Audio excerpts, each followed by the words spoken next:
So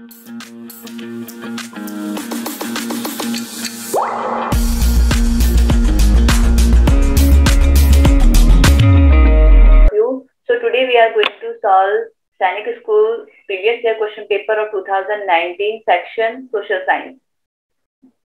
काफी important questions हैं इसके अंदर and this is the reason कि मैं चाह रही हूँ कि आज पहले हम ये सैंपल पेपर सॉल्व कर रहे हैं and then we will continue our topic parliament.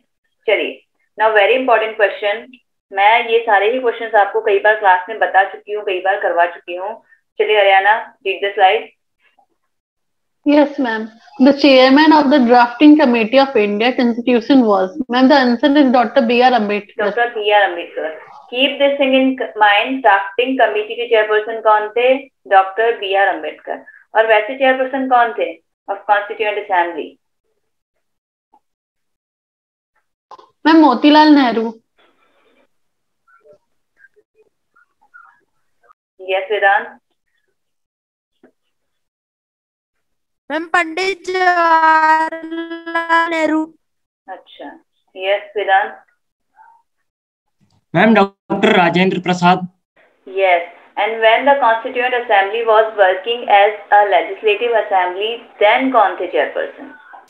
When Constituent Assembly was working as a constitutional body, then the chairperson was Dr. Rajendra Prasad.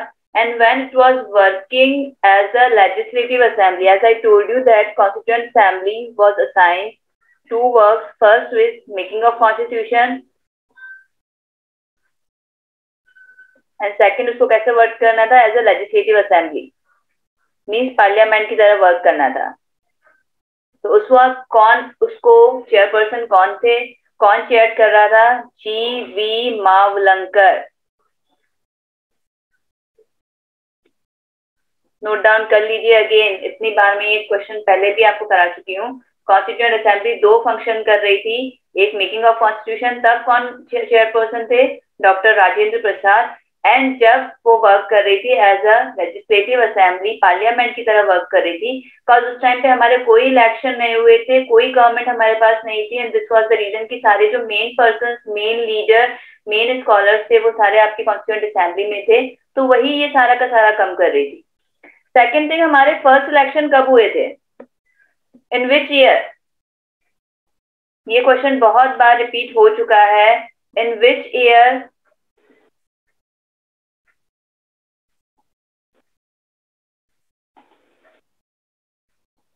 No one. First election was held in India in which year?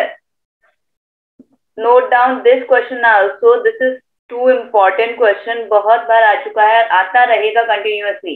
There are some questions जो continuously repeat हो रहे हैं. Note down करते जाइए. आगे भी जब आप और आगे सैंपल पेपर सॉल्व करेंगे तो आपको पता चल जाएगा. चलिए, तो यहाँ पे हो गया. For now doctor B R Ambedkar was chairperson of drafting committee. चलिए next question. Aditya, you are going to read. By the late of 18th century, East India Company was trying to expand the cultivation of indigo. Option तो read करिए. Opium, indigo, cotton, tea. वैसे option दोनों ही ठीक है. Opium भी ठीक है and Indigo भी ठीक है, बट अकॉर्डिंग टू सैनिक स्कूल इंडिगो जब आप सर्च करोगे ना तो दोनों ही, मतलब वो अफीम उगाने में भी इंटरेस्टेड थे और नील की खेती भी वो ज्यादा करवाए थे. But for now answer is indigo. Yes Vedant, कुछ कहना है आपने? मैम फर्स्ट इलेक्शन कब हुए थे? 1951-52. बहुत बार रिपीट हुआ और रिपीट होता रहेगा. और सर्टेन मतलब गिने चुने ही क्वेश्चन है. अब इसमें आया है क्वेश्चन. चलिए, who is going to read? Luv, आप रीड करेंगे. Read this slide.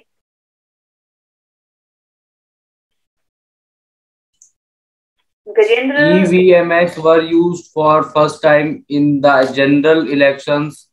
Option number A 2001, option number B 2002, option number C 2003, option number 4 2004. अब इसमें से क्या क्वेश्चन बन रहा है? फर्स्ट ऑफ ऑल तो मुझे ईवीएम का फुल फॉर्म बताइए. What is the full form of EVM? Yes गौरगोवे.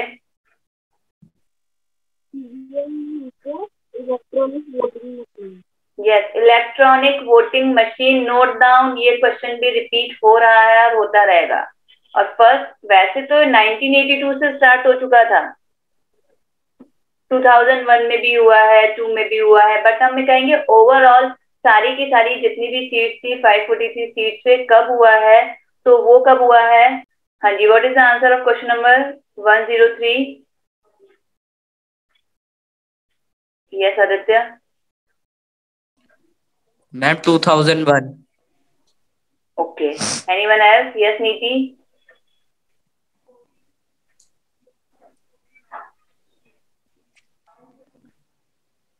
Yes Haryana. Ma'am 2004। Yes 2004। चलिए फुल फॉर्म भी लिख लीजिए इसकी। ये क्वेश्चन, कुछ तो क्वेश्चन ऐसे हैं कि टिप्स पे लर्न होने चाहिए, कहीं नहीं जाने चाहिए ये क्वेश्चन। फर्स्ट इलेक्शन कब हुए, ड्राफ्टिंग कमेटी के चेयरपर्सन कौन थे, कौन होस्ट, कौन चेयरपर्सन था of the constituent assembly when it was making constitution. Some questions should be learn always. तो 2004 में ऑल ओवर द इंडिया जो हुआ था, सारी की सारी जितनी भी 543 कॉन्स्टिट्यूएंसीज थी वहाँ पे सब जगह ओवरऑल इंडिया में 2004 में हुआ है। वैसे तो 1982 से स्टार्ट हो चुका था, बीच में भी कई बार कई जगह पे यूज हुआ था।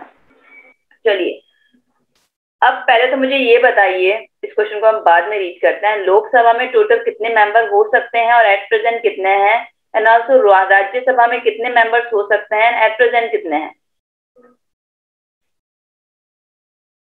किसको पूरा यस डाटा पता है, ये बताइए नील। मैम लोकसभा में 252 मेंबर्स होते हैं। ओके मैम प्रेजेंट में वो नहीं पता, प्रेजेंट में कितने हैं। यस नीति। Ma'am, can I say? Yes please. Ma'am, in Lok Sabha, total 552 members are there, and 538 members are elected by union territories and states, and 2 members are nominated by Anglo-Indian community by president. अब देखो ये जो 2 Anglo वाला concept है ना, ये कब का रिमूव हो चुका है नीति? अब एट प्रेजेंट ये कोई प्रोविजन नहीं है। ठीक है, अभी हम पार्लियामेंट, हमारा नेक्स्ट टॉपिक है ही, तो उसमें मैं आपको और डिटेल में कराऊंगी। फॉर नाउ आप ये नोट डाउन कर लीजिए कि मैक्सिमम 552 हो सकता है इन लोकसभा। एट प्रेजेंट कितना है? 543। नोट डाउन करते जाइए, अब ये फिगर भी कहीं नहीं जाना चाहिए। और ये जो 2 एंग्लो इंडियन वाला भी नीति ने बोला, वो थे इससे पहले लोकसभा की जो मेंबर थे 545 थे, बट अब 2 एंग्लो इंडियन वाला कंसेप्ट रिमूव हो चुका है by the 104th amendment act. अब ऐसा कोई प्रोविजन नहीं है, हट गया ये प्रोविजन। ओके नीति, ये प्रोविजन अब आपका हट चुका है, अब ऐसा कोई प्रोविजन एट प्रेजेंट नहीं है। 2 एंग्लो इंडियन वाला हट चुका है by the 104th amendment. 104th amendment था ही इससे रिलेटेड, इसके बाद ये 2 एंग्लो इंडियन वाला कंसेप्ट हट चुका है। लोकसभा में टोटल कितने मेंबर हो सकते हैं? 250 and 250 members. हाँ, and at present we are having Ma'am, present. Okay, किसी और को पता है? Someone is raising hand. Yes Vedant. Ma'am 233। Total members बताइए मुझे। Ma'am total members Rajya Sabha 250 and at present 233। पता नहीं कहाँ दिमाग रहता है तुम लोगों के। कितनी बार ये मैंने फर्स्ट लेक्चर में ही जब हमने 21 का जो सैंपल पेपर सॉल्व करा था उसमें मैंने आपको बताया था एट प्रेजेंट 245 मेंबर्स है। अब जो 233 वाला आप कह रहे हो ना, 233 ठीक है इलेक्टेड होते हैं, और उसमें से 12 कितने क्या होते हैं? Nominated by president. इसका जो डिस्ट्रीब्यूशन है वो इस तरह से है। ठीक है, तो लोकसभा में टोटल 552 मेंबर्स होते हैं, एट प्रेजेंट 543 है। राज्यसभा में टोटल 250 मेंबर होंगे maximum, at present we are having 245 members. अब इन 245 में से भी 233 इलेक्टेड एंड 12 मेंबर्स क्या हैं आपके? नॉमिनेटेड। जो आर्ट, लिटरेचर, साइंस, इसमें कुछ डिस्टिंग्विश सर्विसेज होती है जिनकी सर्विसेज प्रेसिडेंट को लगता है कि हाँ हमें प्रोवाइड होनी चाहिए, और ऑल्सो ये चुनाव के पचड़ों से वो लोग दूर रहें, बट वो इतने इंपॉर्टेंट लोग हैं कि उनकी सर्विसेज हमारे पास होनी चाहिए। तो दिस इज द रीजन कि क्या है, ये कंसेप्ट रखा गया है। चलिए अब according to this question who is going to read? चलिए वेदांत आप रीड करिए। Yes, ma'am. There are dash elected members in Rajya Sabha. कितने Option इलेक्टेड A मेंबर है? 5. Option A 543. Option B 272. Option C 233. Option D 260. What is the right option? कितने elected members होते हैं? Ma'am, 233. 233 because 12 are nominated, they are not elected. So चीजें different हैं. They are asking about elected. If they ask about the nominated, then you have to go for the 12 members. And if they ask the total current strength of Rajya Sabha, then it is going to be 245. Okay? चलिए next question. यहाँ पे मैंने सारी details देख ली है, note down कर दी है slide में. I will share the PDF, आप वहां से भी नोट डाउन कर सकते हैं. चलिए चेतन, आप रीड करिए फटाफट से next question. Minerals that lie at shallow depth are taken out by removing the surface layer. This is known as open cast mining, shaft mining, drilling, all of the above. अब जो कुछ minerals होते हैं उनको shallow depth से निकालना है, ज्यादा गहराई में नहीं जाना है. तो मिनरल वाला टॉपिक हमने करा था, तो क्या लगता है आपको क्या आंसर हो सकता है? यस सिद्धांत, आप बताइए. Ma'am, can I tell? हाँ please. Ma'am, I think ma'am open cast mining. Okay Aditya, क्या ऑप्शन है आपका? सिद्धांत, क्या ऑप्शन है आपका? Ma'am option A open cast mining है. Open cast mining. फाइन, ठीक है. ये देखिए, यहाँ पे भी देखिए, आपको ये पिक्चर में दिखाई दे रहा होगा ओपन कास्ट माइनिंग, या फिर इसको हम और क्या कहते हैं, ओपन पिट माइनिंग भी कहा जाता है. ओपन कास्ट माइनिंग को ज्यादा गहराई में नहीं खोदा जाता है, and then we can get the mineral. बहुत ही सिंपल सा क्वेश्चन था. चलिए अब इसमें क्वेश्चन कौन रीड करेगा? सिद्धांत रीड करेंगे. चलिए सिद्धांत, read this slide. The complainant has a right to get a free copy of the FIR from the police. FIR क्या होता है? What is the full form of FIR? Ma'am, first in report. First in report. No. Yes Vedant. Yes Neil. Yes Saket. First information report. And ma'am, first investigation report. Okay. Saket, आपका क्या option है? Ma'am first investigation report. अब इसका जो है full form note down कर लीजिए बहुत अच्छे से. The full form of FIR is first information report. बहुत बार क्वेश्चन आ चुका है, note down this question also. आगे भी आपसे पूछा जाएगा. अब इसमें क्या होता है, सपोज जब हम कंप्लेन कराते हैं तो हमें क्या है, एक फ्री कॉपी मिलनी चाहिए. अब ऐसा कोई प्रोविजन हमने कहाँ पढ़ा है? कहीं पढ़ा है फंडामेंटल राइट्स में, या फिर पॉलिटिकल राइट, या इकोनॉमिक राइट, या फिर लीगल राइट? क्या है ये? What is this? किस में आएगा ये? दिलबर, आप बताओगे?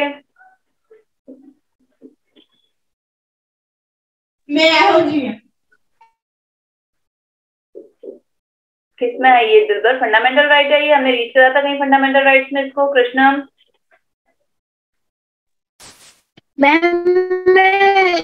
पॉलिटिकल राइट पता है क्या होता है? पॉलिटिकल राइट का मीनिंग होता है कि हम वोट देंगे जब 18 प्लस के हो जाएंगे ना, ऑल्सो हम वोट में खड़े हो सकते हैं.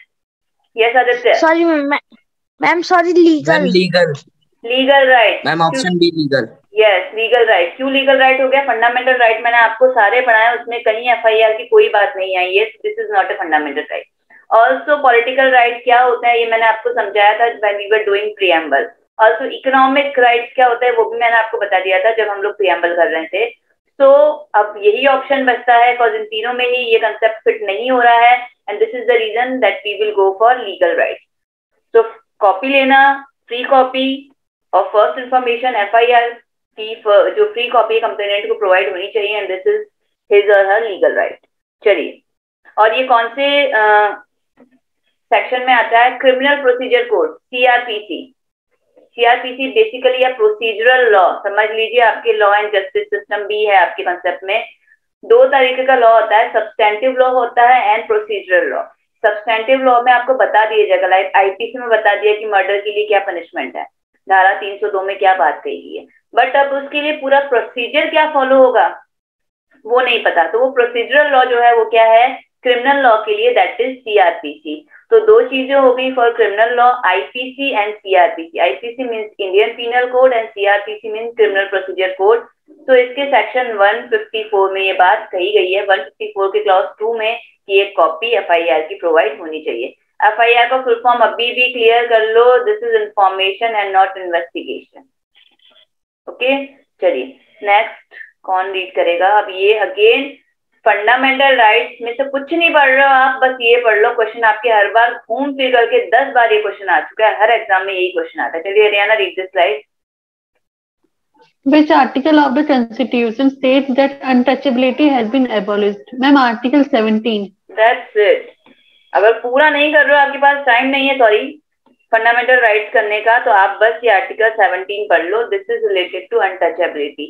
द न्यू स्टूडेंट्स जिन्होंने अभी रिसेंटली ज्वाइन किया है, अगर आपके पास पूरा टाइम नहीं है, वैसे तो फंडामेंटल राइट्स आप पढ़ लो तो अच्छी बात है, अच्छे से उसको समझ लीजिए। इन केस अगर नहीं है टाइम एंड बस आपको एग्जाम क्लियर करना, उस पर्सपेक्टिव से रीड करना है, तो आर्टिकल 17 स्टडी कर लीजिए, दैट्स एनफ। 14 में इक्वलिटी है, 15 और 16 में क्या है विधान?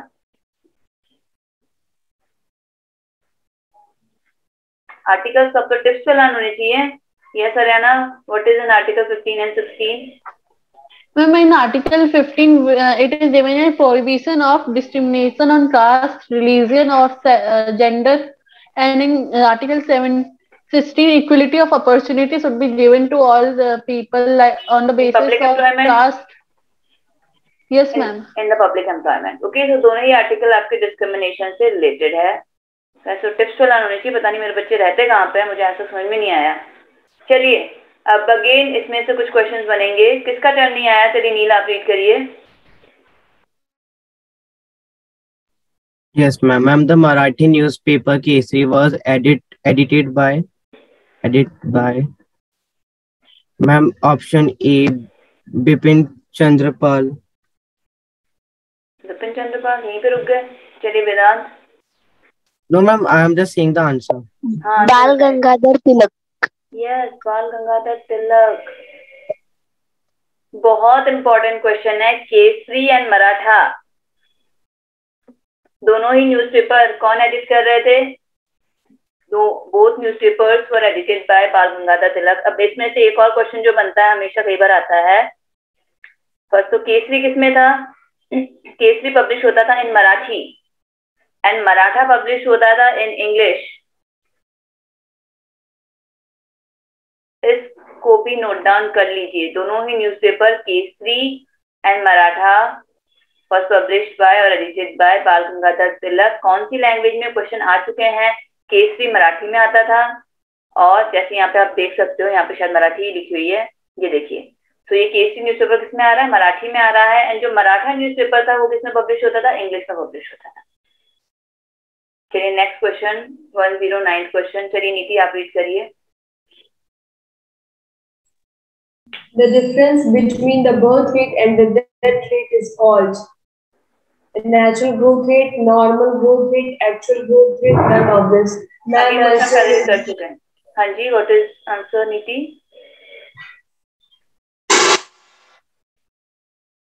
Ma'am, normal growth rate. Okay, किसने? दिलबर, क्या बात है दिलबर, चुप क्यों बैठे? ये क्वेश्चन हम पहले भी कर चुके हैं। दिलबर कह, मैं पीछे वाले इतने बोलते हैं मैम, मैं कहाँ से बोलूं?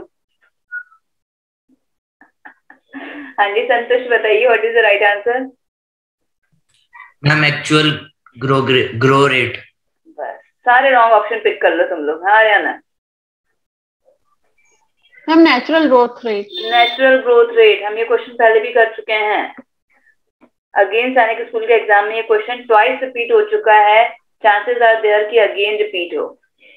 ठीक है, तो अब क्या होता है, पहले तो हम देख लेते हैं कि डेमोग्राफिक डिवाइडेड जो होता है कि बेसिकली सोशियोलॉजी से रिलेटेड कंसेप्ट है। थोड़ा सा करेंगे हम आगे भी, पॉपुलेशन वाला टॉपिक जब हम करेंगे तो ये कुछ एक जो डाटाज है या किस तरीके से फॉर्मूलाज है हम लोग एक बार स्टडी करेंगे। सो क्रूड बर्थ रेट और क्रूड डेथ रेट में जो डिफरेंस होता है उसको हम नेचुरल ग्रोथ रेट डालते हैं। अब देखिए उसका फॉर्मूला अभी फिलहाल के लिए मैं आपको बता देती हूँ, बातें जब हम करेंगे पॉपुलेशन वाला टॉपिक तो मैं आगे भी आपको बताऊंगी। सो एक साल में कितने बर्थ हुए हैं बिहाइंड द 1000 टोटल पॉपुलेशन, 1000 लोगों के पीछे कितने बच्चे पैदा हुए हैं, ये क्या होता है क्रूड बर्थ रेट, इस फॉर्मूला से निकल जाती है। इन दैट सेम वे कि पिछले एक साल में या in the given 1 year 1000 total 1000 के पीछे कितने बच्चे हुए, उसको क्या बोलेंगे, क्रूड डेथ रेट। अब इन दोनों के बीच का जो डिफरेंस आएगा उसको डिवाइड करेंगे 10 से, और उसके बाद आपका क्या निकल जाएगा, पॉपुलेशन ग्रोथ रेट जो है या फिर नेचुरल ग्रोथ रेट जो है वो आपका निकल जाएगा। इसको हम बाद में डिटेल में डिस्कस कर लेंगे। फिलहाल के लिए जो भी डेथ रेट और बर्थ रेट में जो डिफरेंस होता है उसको क्या बोलेंगे, नेचुरल ग्रोथ रेट बोला जाएगा। चलिए अब वेदांत, किसने रीड नहीं किया, वेदांत ने रीड नहीं किया, चलिए सिर्फ तोमर आप रीड करिए। दे दिया मैंने आपको ऑप्शन, अनम्यूट योरसेल्फ।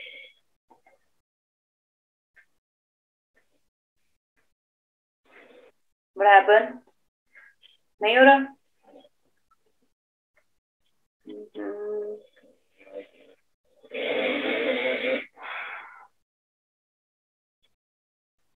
चलिए वंश, you read this slide. Ma'am, Dandi March was against the salt tax, Poon Swaraj, non-cooperation movement, Simon Commission. किससे रिलेटेड था? Ma'am salt tax. Salt tax. अब ब्रिटिशर्स क्या कर रहे थे, जितनी भी रेवोल्यूशन होती है ना, यूजुअली चाहे आप फ्रेंच रेवोल्यूशन ले लो या फिर आप रशियन रेवोल्यूशन ले लो या फिर आप Indian revolution, Indian freedom struggle देख लो, सब में जो एक मेन पीछे जो टास्क होता है, जो अथॉरिटी का होता है, वो क्या होता है कि वो रेवेन्यू बहुत ज्यादा अप्लाई करना स्टार्ट कर देते हैं, टैक्सेस बहुत ज्यादा अप्लाई करना स्टार्ट कर देते हैं। And this is the reason कि लोग क्या करते हैं, बाद में आकर के रिवॉल्ट करते हैं, बिकॉज उनके पास खाने कोई नहीं होता, वो टैक्सेस कहाँ से पे करेंगे, उनको फोर्स किया जाता है। ठीक है, तो अब ये जो दांडी मार्च हुआ था वो किस वजह से हुआ था, सॉल्ट टैक्स की वजह से हुआ था, क्योंकि सॉल्ट क्या है, अमीर भी यूज करेगा, गरीब भी यूज करेगा, तो ऐसी चीजों पे टैक्स लगाना अच्छी बात नहीं है। So it was related to salt tax. Gandhi ji गए थे वहां पे, दांडी मार्च उन्होंने किया था सॉल्ट टैक्स के लिए, एंड देन वहां पे उन्होंने क्या किया था, सॉल्ट खुद बनाया था। कौन सी रिवर थी वो, on which river? Ma'am Sabarmati river में। साबरमती, ओके। पूरा वीडियो देखने के लिए और लेटेस्ट एग्जाम अपडेट्स जानने के लिए डाउनलोड करें कैरियर डिफेंस स्कूल का एंड्रॉयड ऐप।